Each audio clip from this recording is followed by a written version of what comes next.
Hello guys, kamusta kayo? For today's video, share ko lang sa inyo kung paano gumawa ng Korean perm para sa lalaki. Itong Korean perm guys, para ito sa mga bagsak na buhok, no? Mostly sa mga lalaki na medyo maninipis na ang buhok. So first of all, babasahin lang natin ang ating hair, kung paano ito i-execute. Babasahin natin ang ating hair, lalo na, or di kaya kailangan i-shampoo. Pag ito guys, Korean perm, hindi natin kailangang i-perm lahat, no? Most of the time, ang gagawin natin is yung pinaka crown area lang, yung top.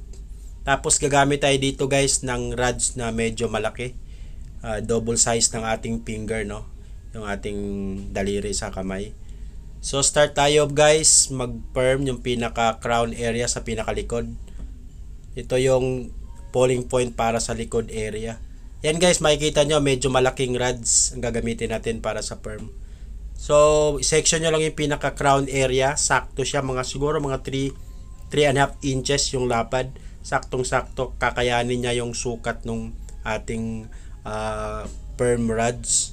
Yan sa makikita nyo sa video. Tapos yung sukat naman ng sectioning guys is 1/2 inch yung kapal niya. Saktong-sakto, malalagyan ng gamot mamaya. Kasi pag medyo makapal guys, baka hindi magpipenetrate yung gamot doon sa pinaka loob ng hair na ating pinasok sa rods. So ayan guys, kukontinue lang ang sectioning and then yung pag-wrap ng curling rods. Yan, tas saktong lock. Yan guys, makikita nyo last section. Ang technique para nito guys is iikot nyo papunta dun sa likod, hindi sa paharap, para magkakaroon siya ng volume. Kasi pag palikod yung technique, syempre nakaangat yung buhok pag yung result ng ating perm, no? So after nyan guys, ma-secured na lahat. Dapat mahigpit yung pagkakalak nyo, hindi siya maluwang para hindi malalaglag. So after nyan guys, malalagyan ng rods. Makikita nyo lahat crown area lang. Doon na tayo maglalagay ng gamot yung perm. So ito yung technique guys, sekreto, para hindi siya sobrang curl naman. Kasi pag sobrang curl din sa Korean perm, nilalagyan ito ng curling product doon na sa basin mismo, kung meron kayong basin. Ang technique ito guys, 5 to 8 minutes ang babad nung curling perm. Yan, so makikita nyo, nilalagay natin sa ating hair. Nga pala ako yung model dyan guys, nilalagyan siya ng isa-isa para mag-penetrate talaga yung curling perm na solution. Yan, makikita nyo.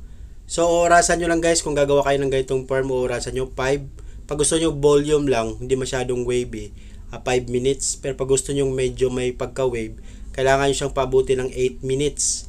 Yun guys, wag na wag nyo palalagpasin ng 5 to 8 minutes. Depende sa gusto nyong style. Wag nyo palalagpasin ng 10 minutes kasi kukulot talaga siya.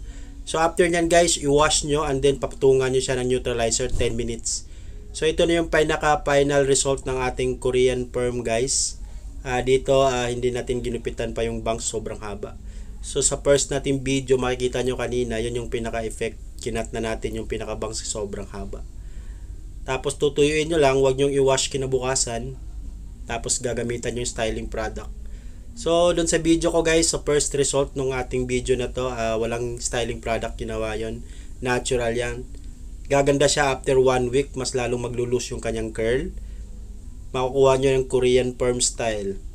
So yan guys, sana mayroon kayong natutunan sa video na to, panibagong hair tutorial. Next time guys, magtuturo ako paano magupit ng buhok and din sa mga color din. Medyo na busy lang talaga. So sana mayroon kayong natutunan sa video na to. Hanggang sa muli nating pagkikita. Bye!